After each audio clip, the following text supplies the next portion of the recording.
एक झूमर गाओ तनी अच्छा लगी था लाइक कर दिया, सब्सक्राइब कर दिया। कैसा लागल? हमरा झूमो का के सबखवा, अरे हमरा झूमो का के सबखवा, राजा पवटवा बेच दाना। हमरा झूमो का के सबखवा, राजा पवटवा बेच दाना। पौटा बेचई है त बैल कैसे खई है, पौटा बेचई है त बैल कैसे रही। ए राजा बैलों के बेच दाना, ए राजा बैलों के बेच दाना।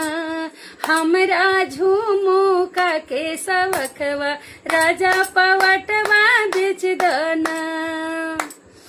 बैल बेचई है त खेती कैसे हुई है, बैल बेचई है त खेती कैसे हुई है।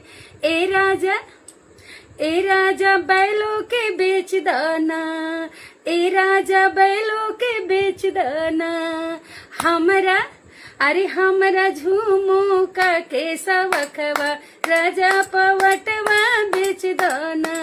हमरा झूमो का के सबखवा, राजा पवटवा बेच दाना।